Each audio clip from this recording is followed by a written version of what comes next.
After nga natalunin ng Gilas ang Latvia, nakaharap natin ang national team ng Georgia, and even na natalo tayo sa 2 leading score ng Georgia dyan, tayo pa rin naman ang mag-i-stay sa Group A to face the national team of Brazil. Isipin mo, after how many years, since 1972 nga raw, ngayon na nga lang ulit nakapasok ang Pilipinas sa World Olympic Game. Kaya naman talagang history sa ating Gilas Pilipinas ang pangyayari na yan. Talagang malapit na nga raw ang Gilas Pilipinas sa main goal nitong si Coach Tim Cone. Tara't pag-usapan natin yan. Wala na nga raw pahinga-pahinga para sa ating Gilas team, lalo't ngayon na papalapit na nga raw ang Gilas sa goal nitong si Coach Tim Cone after natalunin ng Gilas sa 9 leading score ang Latvia na number 6 sa world rank. Nagkaroon tayo ng advantage sa Georgia. That's why na kahit na tinalo tayo sa final score na 96-94, tayo pa rin nga raw ang mag-a-advance sa semi to face the national team of Brazil na top 12 teams naman sa World Cup at top 1 team yan sa Group B after nilang masweep ang national team ng Cameroon at Montenegro sa Group B. After nga na hindi magawa ng Georgia na matalo ang Gilas sa 19 or more leading score,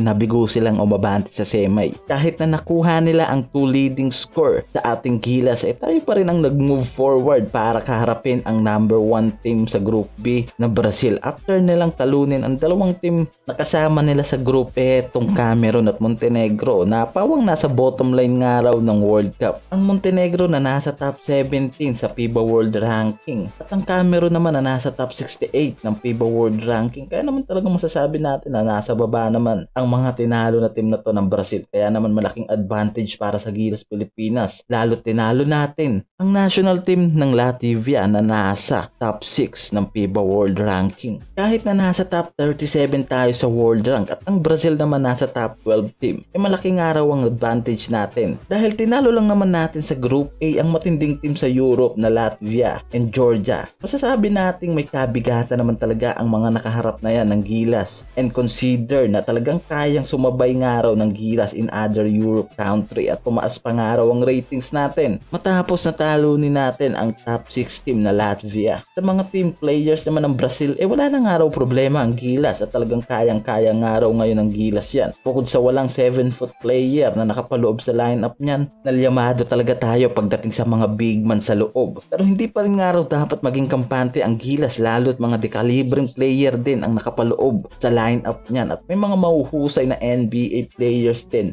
at mga undrafted players na naka-lineup nga raw sa team ng Brazil at meron pang naglalaro sa GSW at may mahusay na point guard na 5'11 nga raw ang height pero talagang napakahusay ng point guard na to na ngayon nga nagdadala nga raw sa national team ng Brazil. Kaya naman talagang magandang matchup nga raw ang laban na to kontra Gilas at Brazil. Problema nga lang natin dyan itong si Kai Sotto na nagka-injury sa game kontra Georgia mula halftime nga. Pinahinga na nga ito ni Coach Tim. At ngayon nga maaari nga raw na makita natin itong si Kai na maglaro kontra Brazil matapos na mag-negative ito sa kanyang injury test. Talaga ngayon nga malapit na nga raw tayo sa goal ni Coach Tim na makapasok sa FIBA World Cup at makipagsabayan sa mga European teams na dekalibre ang mga players. At ngayon nga raw, kailangan na nga lang raw muna nating talunin ang Brazil para mag-advance tayo sa 2024 Paris Olympic. At talagang ngayon, kailangan natin manalo sa laban na to. At ngayon, puspusan ang ating Gilas Pilipinas team kung paano paghandaan ang national team ng Brazil na ating makakatapat mamaya